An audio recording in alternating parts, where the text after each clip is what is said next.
the reason I chose to wear my Bring Them Home Now t-shirt about the hostages is it's really frustrating that the covers of the newspapers over the past few weeks that I've read are about entitled kids on college campuses and not the suffering that's happening in Israel and Gaza. And I really think that it's a distraction from the very real and very serious conversations that we need to be happening about what is the best path forward right now for Israel? What is the way to get the hostages back while trying to dismantle Hamas and get them out of power?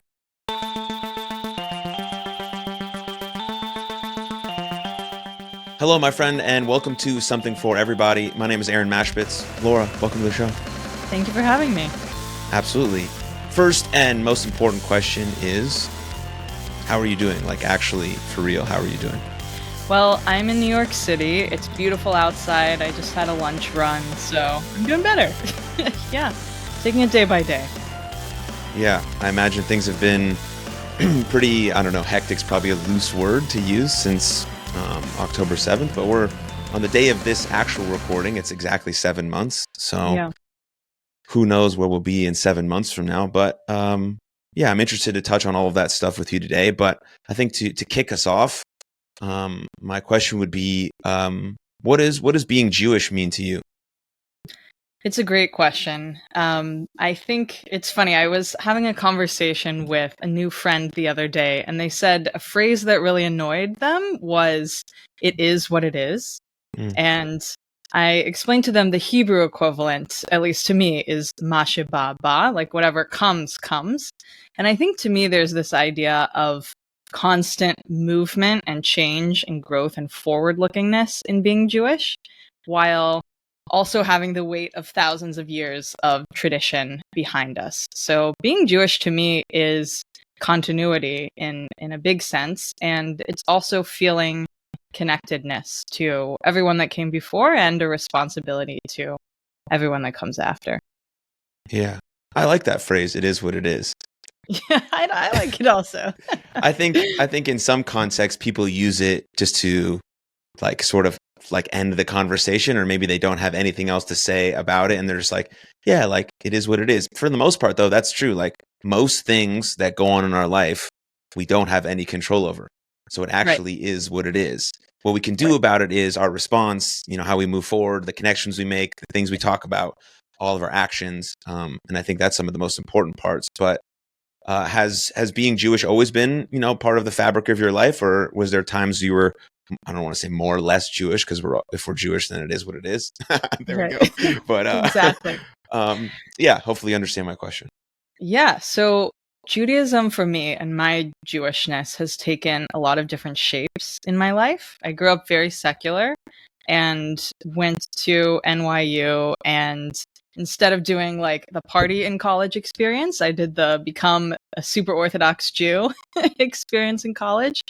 I was very plugged into the local community and Israel activism, and just basically was doing anything I could get my hands on because New York is such an amazing place to be Jewish. I grew up in the Ozarks, and there's not that sort of infrastructure there.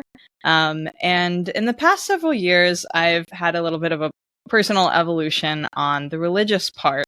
But the through line has definitely been just the connectedness and sense of responsibility.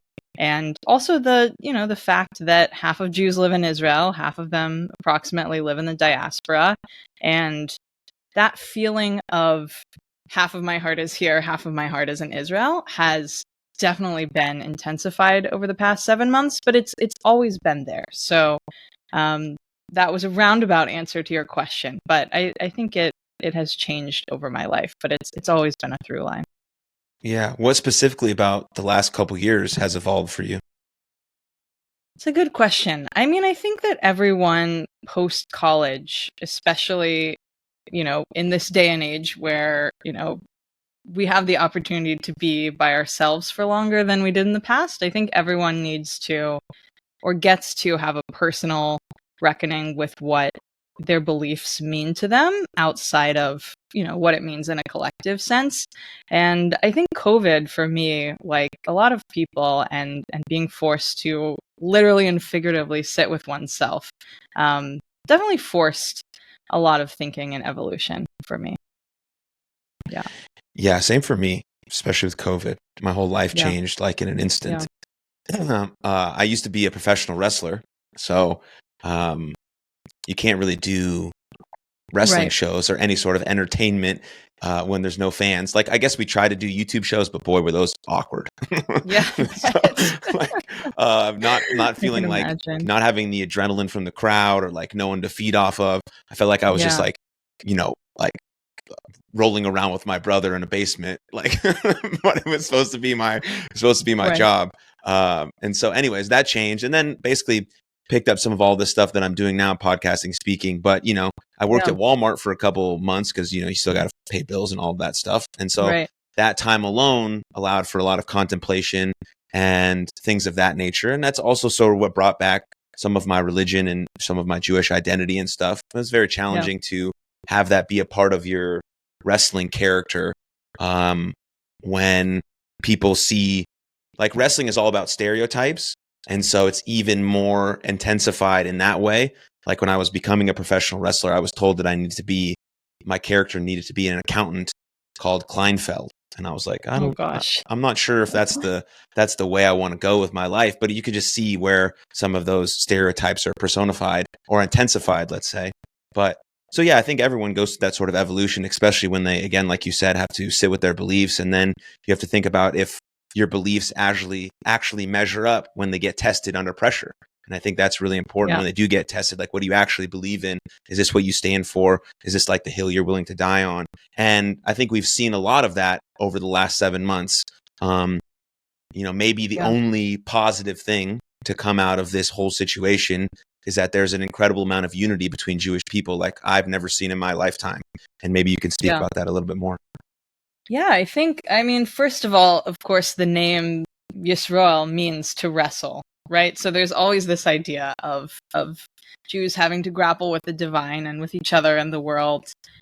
I think that there's been a big, I don't want to say awakening, but kind of, among a lot of people in the American Jewish community. Just statistically, on average, we have it thankfully really good in this country, right? We're one of the most successful socioeconomic groups. Education levels are very high. We're concentrated in, successful cities and professions. There's always outliers, of course. But I think most American Jews, thankfully, have not had to really grapple with anti-Semitism or with any threats to their Jewish identity or any...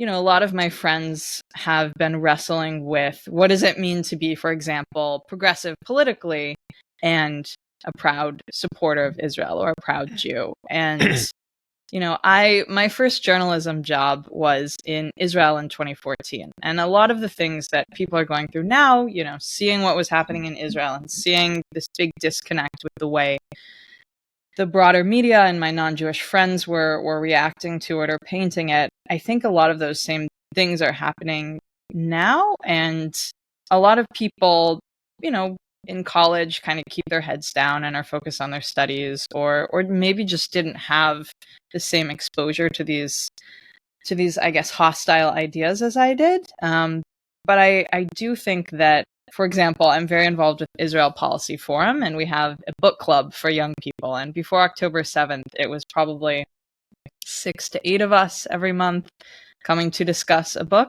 And after October 7th, it just exploded. And it wasn't really about the book. It was people coming to talk to other Jews about this awkward moment of feeling very connected to Israel, but also feeling very separate from Israel and feeling very American, but also disconnected from some of the conversations here about Israel. So I do think that any painful period, people either collapse in on themselves or it's an opportunity to grow and change. And I do think that it's pushed a lot of people to really deeply, in the same way COVID did, like really deeply think about what their values and ideals and communities mean to them. Yeah, I mean, pain is always going to be the greatest motivator for change. And so that's what we're seeing right now. What did you tell your friend or any of your friends that have asked you about their progressive values and also standing up for Israel. Did you have a good response for that? It's funny. The reason I think Israel does such a bad job at explaining itself internationally is because Israel's position can kind of be described as it's challenging or it's complicated. And I think in the same sense, I'm definitely on the more progressive side of the political spectrum. It's complicated.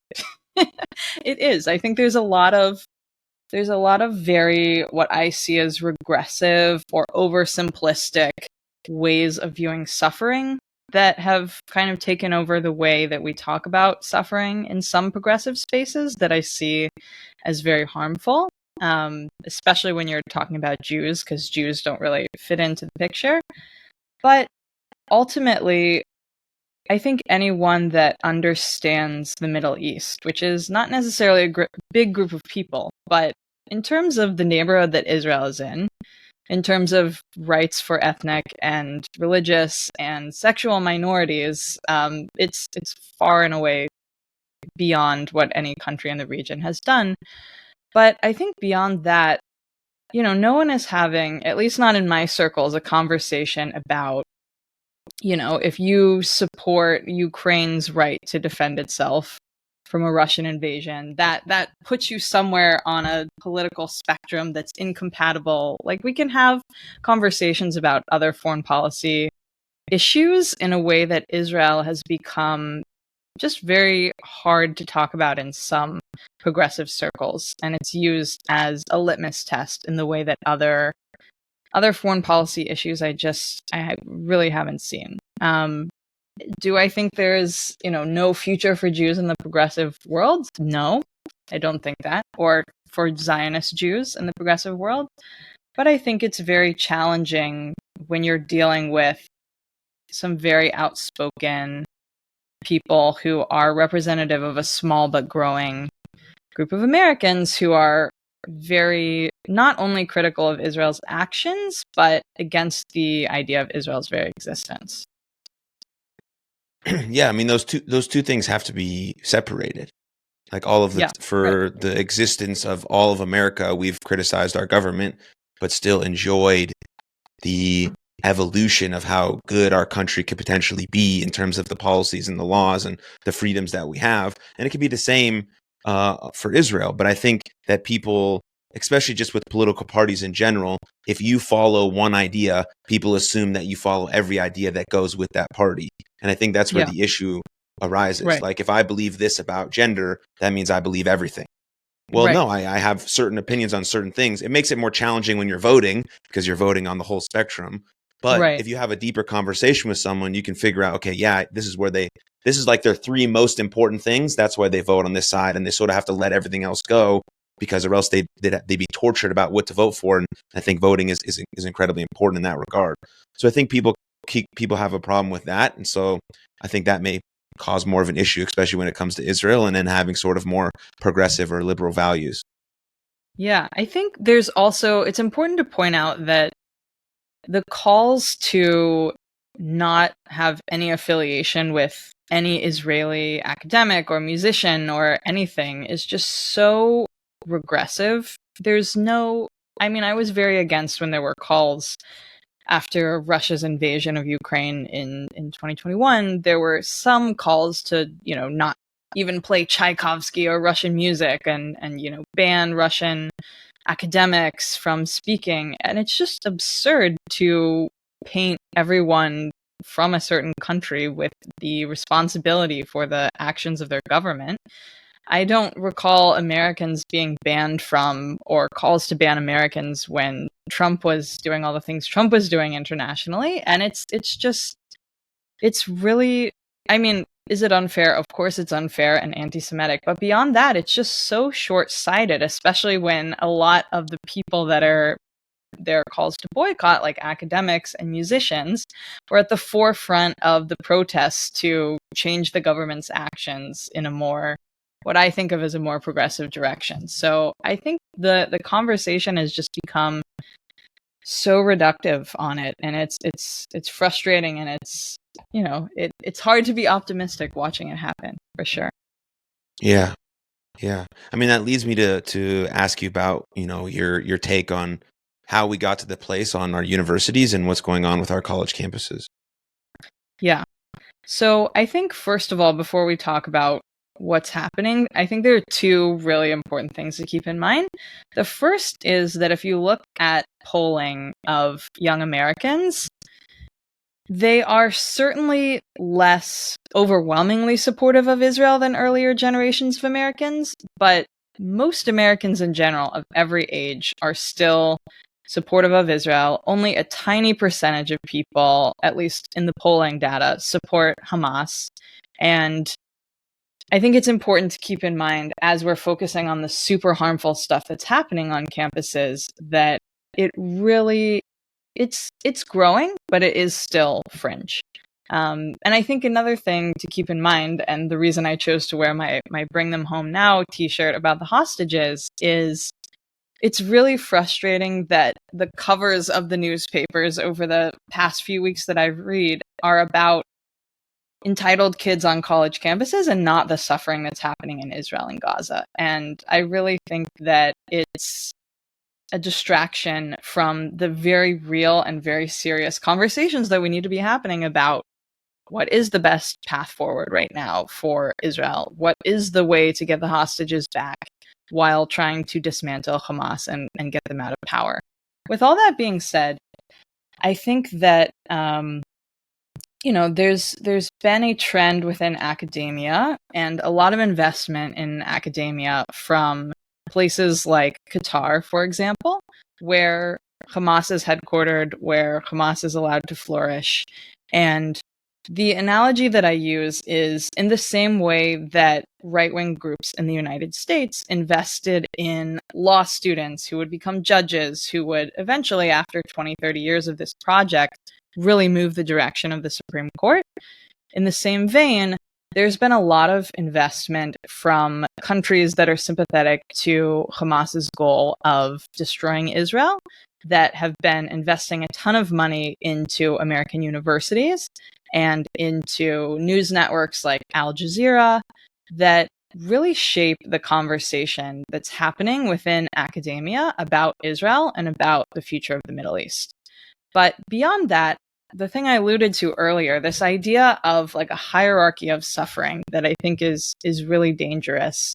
And it's kind of a perversion of the very real idea of intersectionality, right? Kimberly Crenshaw, the original idea of intersectionality was auto workers who were both women and Black suffered from those two identities because they were skipped over for promotions and discriminated against in terms of getting bonuses at work.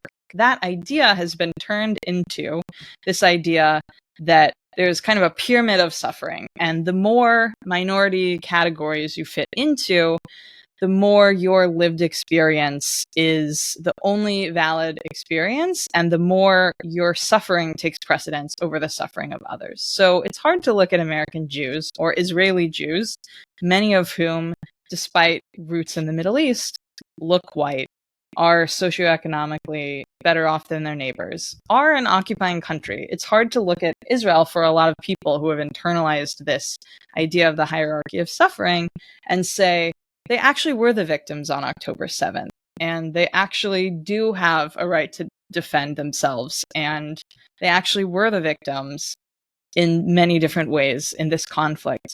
And it's not quite that simple. And it is also very hard, obviously, when you have all these images in the news of Gazans dying. I can't deny, no one I think denies that suffering. The suffering is very real. The question is, it's a lot easier to say Israel is a monster, these white Jews are oppressing the brown Palestinians, we need to destroy Israel, than it is to say this is a very complicated conflict. Both sides have suffered a lot. Both sides are suffering a lot. The solution is not easy to this. We would have solved it by now if it was.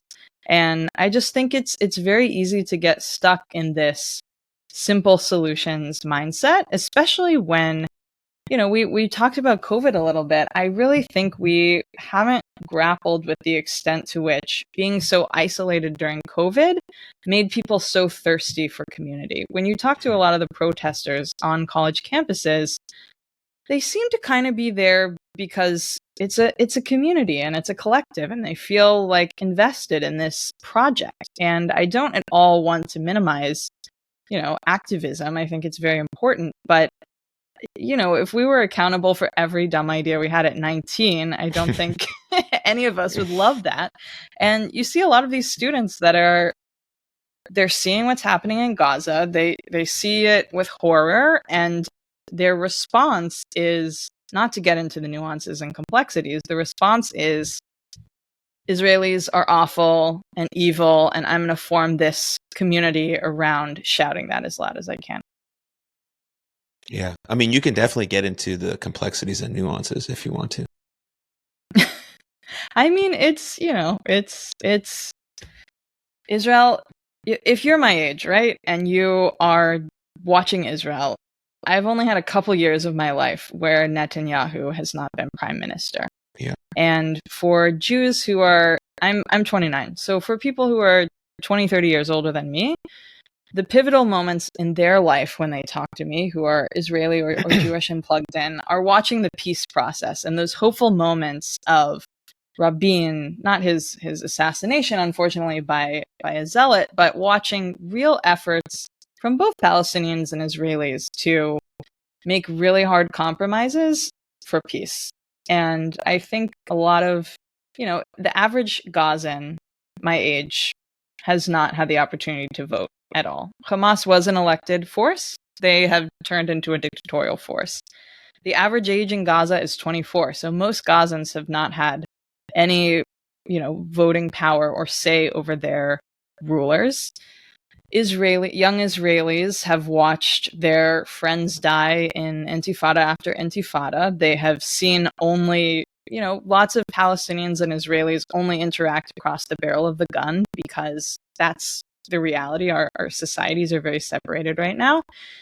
And I mean, my personal belief and the belief of a lot of Israelis, if you look at polling right now, is that the failures that led to October 7th absolutely mean that the government has to go. And there's a big push for accountability in things that were missed, but also an idea that we really need fresh leadership.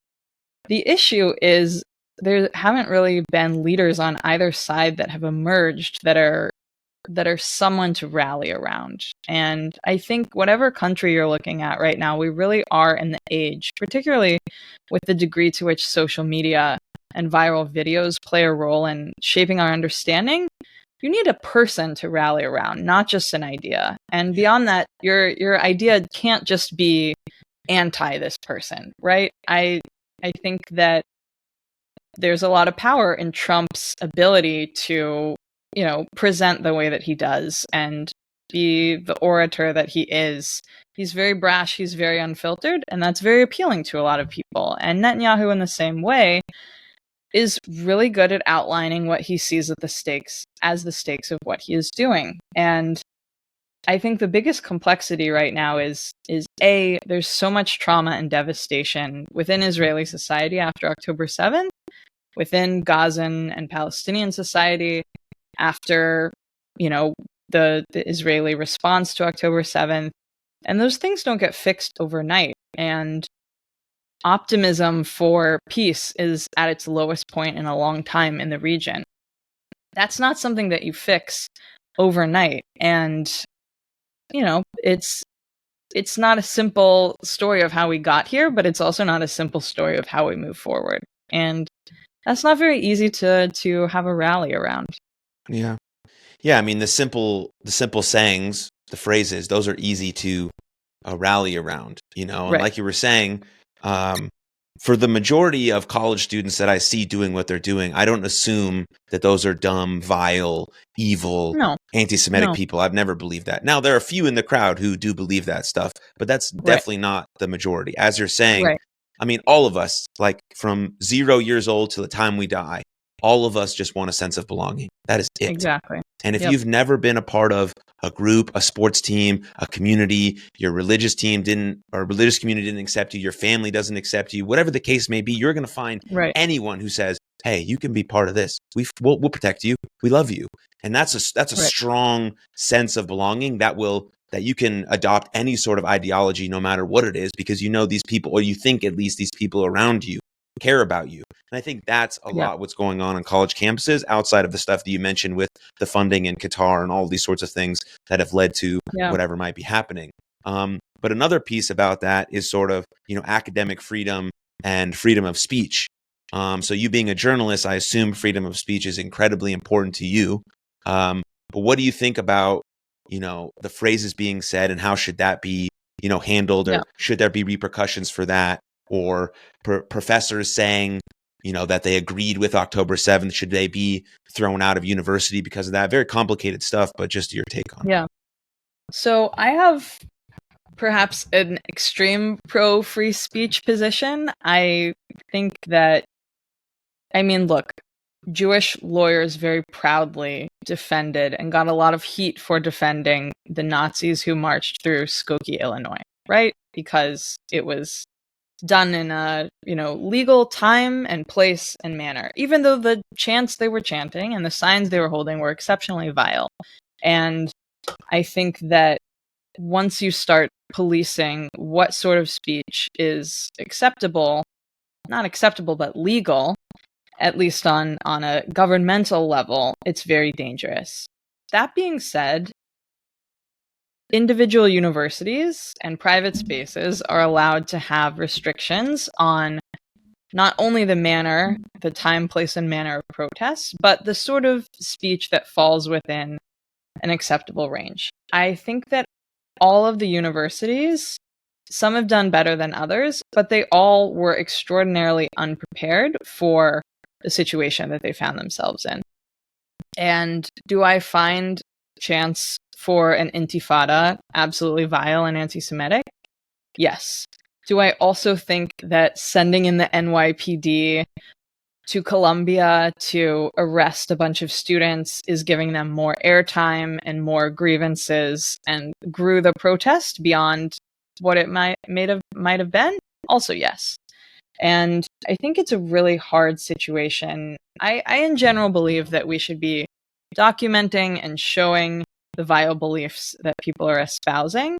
And of course, anything that becomes violent or becomes disruptive to the university environment, which most of these protests have become, the university needs to deal with it. But I'm kind of the opinion that we should let people see the challenges that we're up against, and that the answer to hate speech is more speech. And I do really struggle. I was trying not to post about what's happening on campuses. I've been giving some private lectures about it to different Jewish groups, but last Friday night, I went to NYU, and the Students for Justice in Palestine Law School chapter was gleefully posting about how they were going to stand outside an NYU building timed with when people were entering for Shabbat services to pray, and they were going to protest.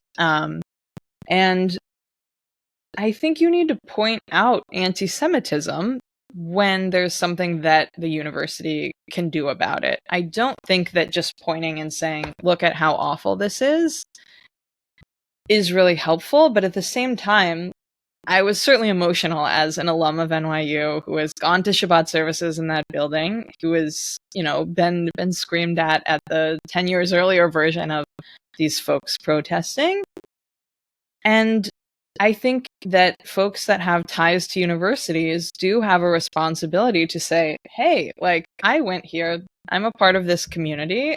I don't like that you're not doing anything about these protests that are infringing on the rights of other students to freely walk through campus, to freely worship.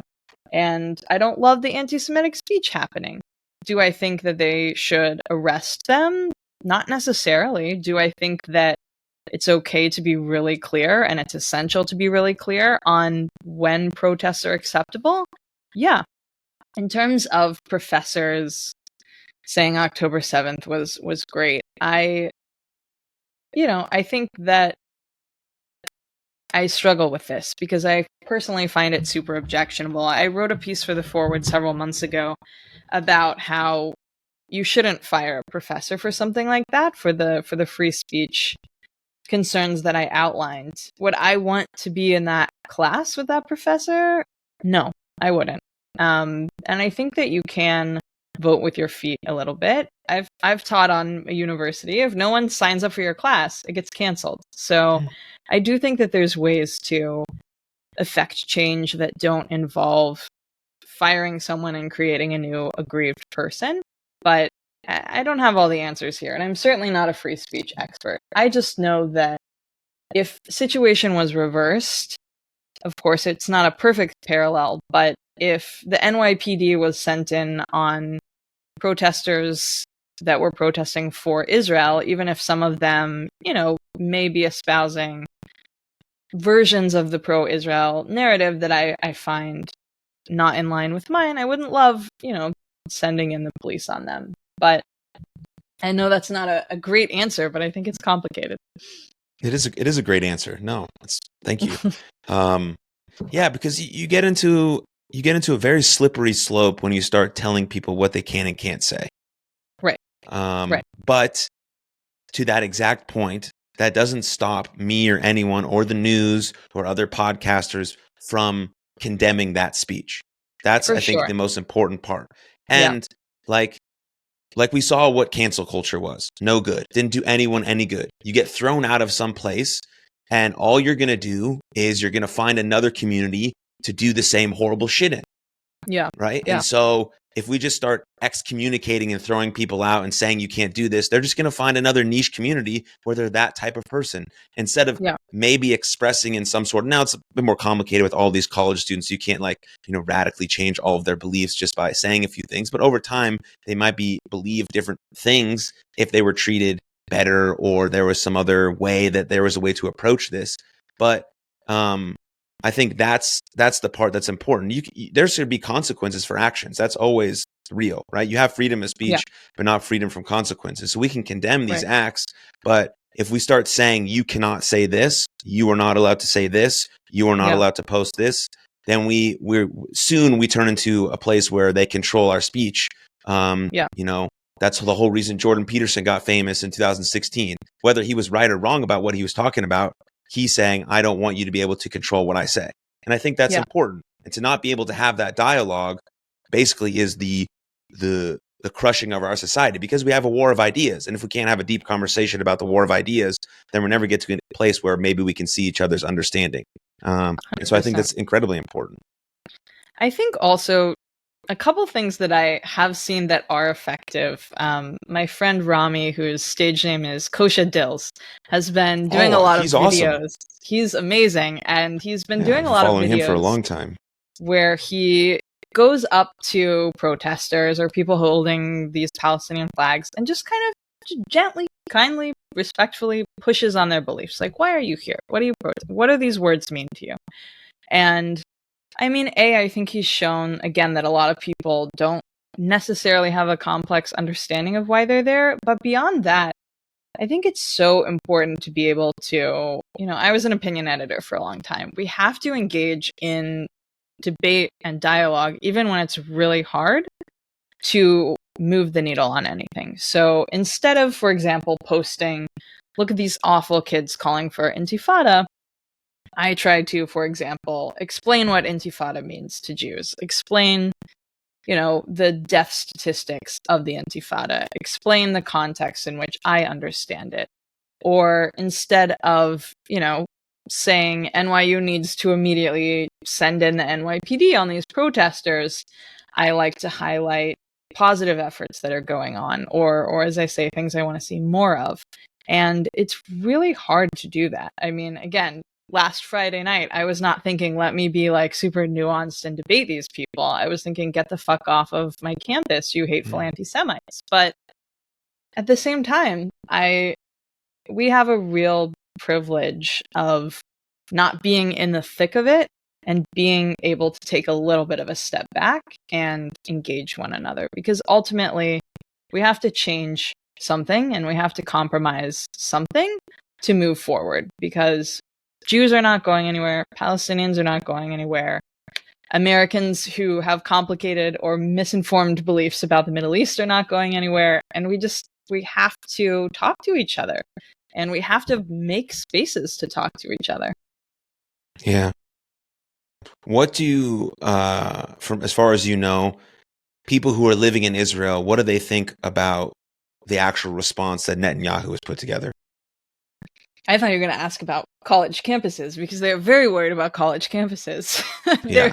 They're more concerned about us here. I think it's very mixed. Netanyahu has been unpopular for a while. There was a big protest movement in Israel before October 7th.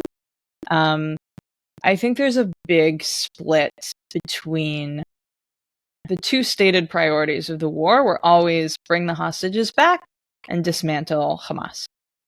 Sometimes those goals are in conflict, and growing swaths of the Israeli public want Netanyahu and his government to prioritize getting the hostages back, whether that means a ceasefire agreement or, whatever the compromise is, focus on getting the hostages back.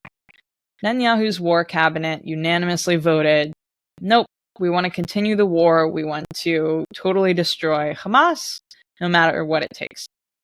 Look, I can sort of understand both perspectives. Hillary Clinton wrote a really good piece in The Atlantic, I think in November or December, about her experience with Hamas and how she thought that it was the wrong call not to fully dismantle Hamas in earlier chances that different administrations had. But urban warfare is really messy, and it's really deadly often, and the death toll is rising in Gaza. These are all true things. And I think, again, there's the big emotional component. Gilad Shalit, for example, a soldier who was held in Israel decades ago. Dozens of Palestinian prisoners who had committed heinous crimes were released in exchange for just this one IDF soldier who was held in Gaza.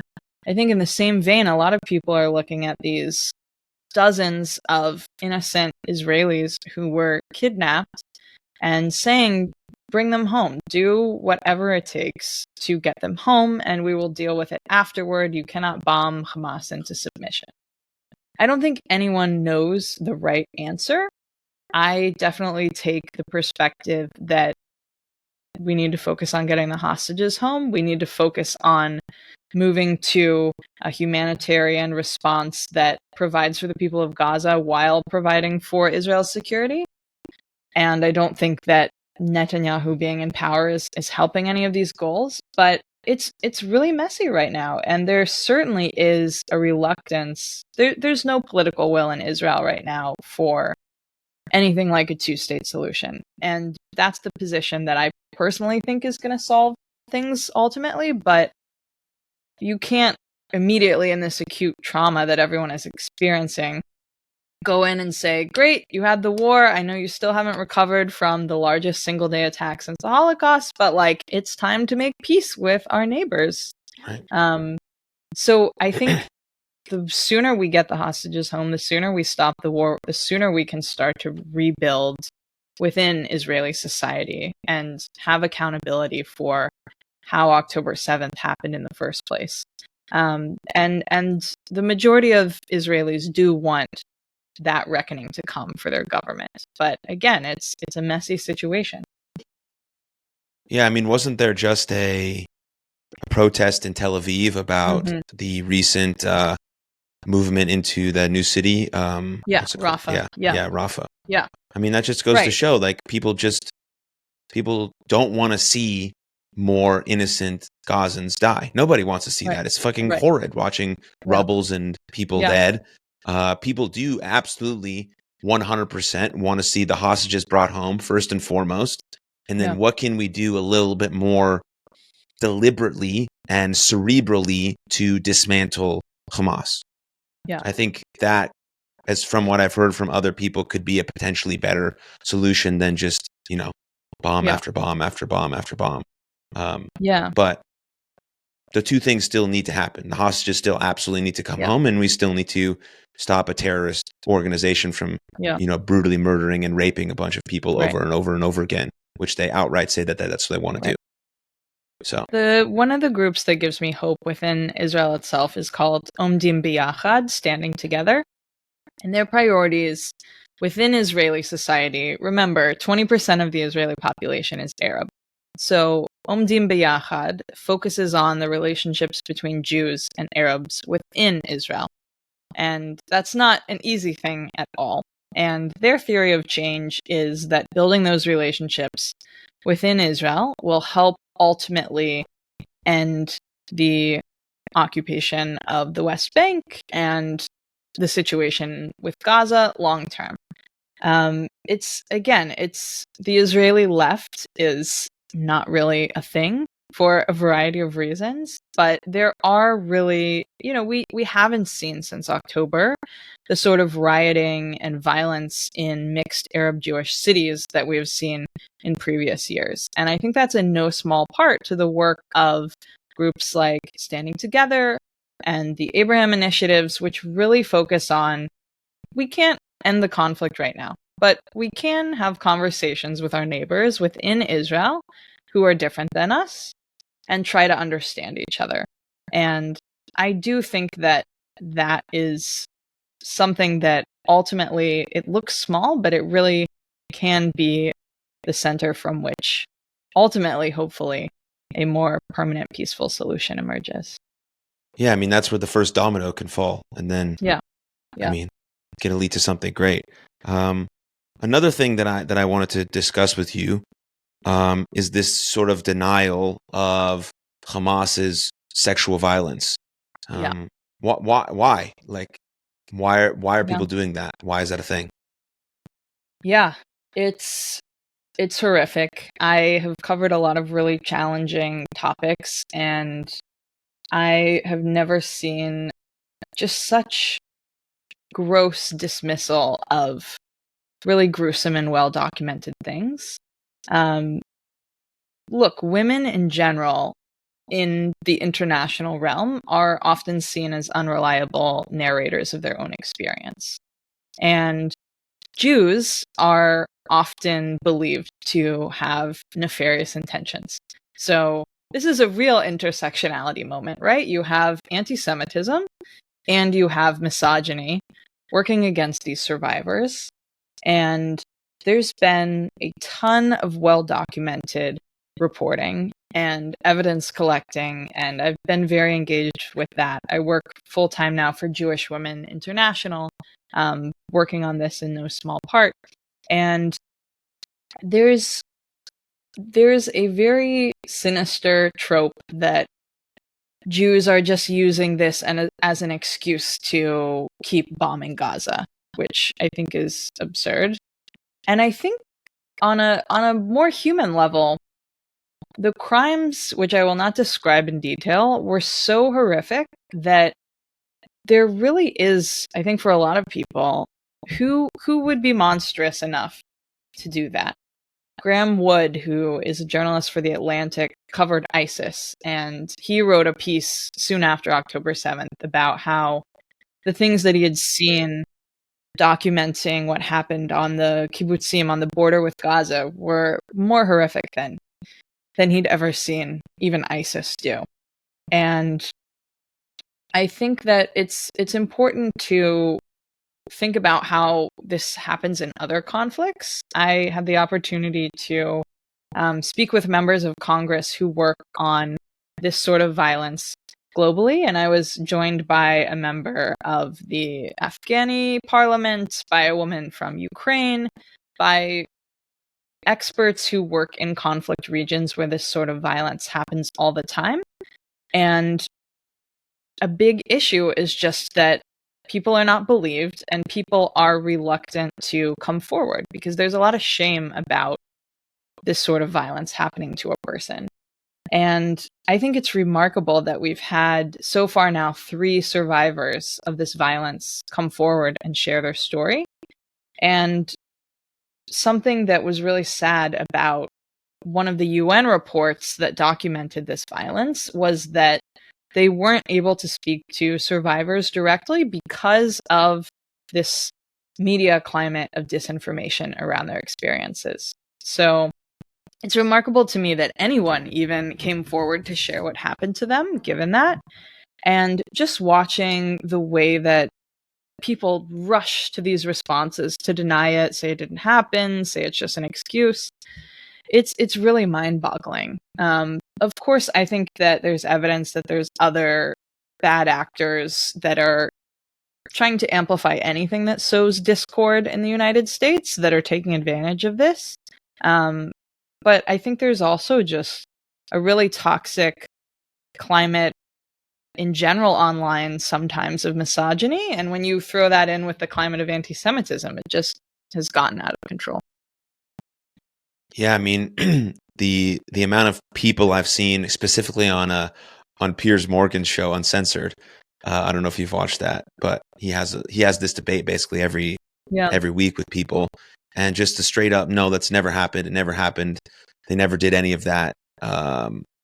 Is just crazy how captured people get when they truly feel like they're on the one side is the right side, and those people don't. I mean, there's the same people on the Israeli side too who claim that Israel has never done anything wrong ever and they're perfect. Obviously, that's far from the truth as well. So you see it on both sides. So I'm not claiming one or the other, but specifically with this sexual violence, it seems to be just so easy to say like, that's awful, that's brutal, that should have never happened to these women. Thank God they're home. Thank God they're safe.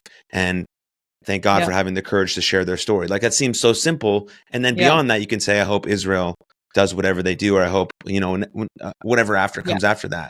But it's so shocking that that's the thing you want to deny and not like just acknowledge that that's a true fact. So, anyways. I mean, charitably, look, it takes a lot of time to gather evidence in a war zone. And the fact that I was in Israel reporting in October, and very early on, we had government officials and first responders saying that this violence happened, and some survivors who witnessed it happen. But it takes a long time to do independent investigative reporting on this. And it wasn't until several months later that big reports of that nature emerged. So I think for some people who don't understand that process, it's like, oh, why did it take so long? And it's also true that in the early days of covering or of recovering bodies in this conflict, the first responders' priorities were on identification and saving as many people as they could for burial. The priority was not documenting this sort of abuse. These were not people that were trained in evidence collection. They were, first responders of a different sort. And unfortunately, there were a few cases of, fog of war playing out. People witnessed things that weren't exactly what they thought they were. There were a few cases of assault that turned out not to have been, that didn't happen in the way that first responders thought they did, or that there wasn't enough evidence to show.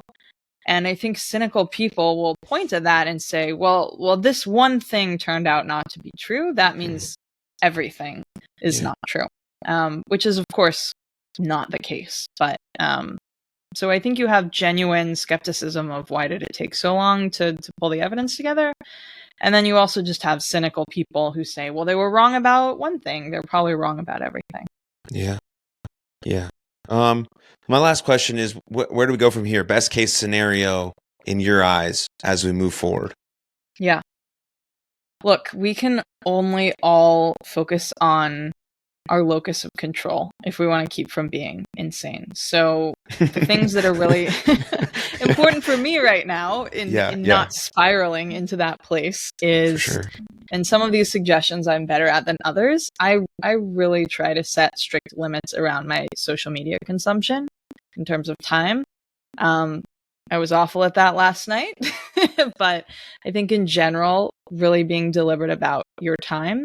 I think leaning into the sources of community that we do have right now gives us the strength to engage in those really hard debates and conversations and to engage more productively with the overwhelming news cycle. So I think, for me, in some ways, I feel a little less impotent because I am working directly on supporting survivors of sexual violence, and I am writing a lot as a journalist about what is happening. But I think we all can do our small part to, again, half of Jews live in Israel, but half of them also live here. And the relationship between the diaspora and Israel, I don't think has ever been more important. And I think it's just as important to stay committed to our brothers and sisters in Israel as it is to really build strong, intentional Jewish community here. Yeah, beautiful. Well, thank you. Do you have any final points, or you feel like you got everything you wanted to say? Yeah, I think that's it. I am always open to, feedback and ideas, and I'm easy to find on social media, so always looking to engage folks. But really grateful to you for having me on. Absolutely. Yeah, if you want more of Laura, her Twitter is great, and then all of her information from there also be in the show notes below. So check her out. And yeah, we'd love your feedback on the conversation. So thank you. Appreciate it. And see everyone next time. Thank you very much for tuning into that episode. And if you enjoyed it, click right here for another full-length episode of the podcast. And please don't forget to subscribe. But most importantly, above all else, please take good care of yourselves and others. And I'll see you next time. Lots of love. Cheers.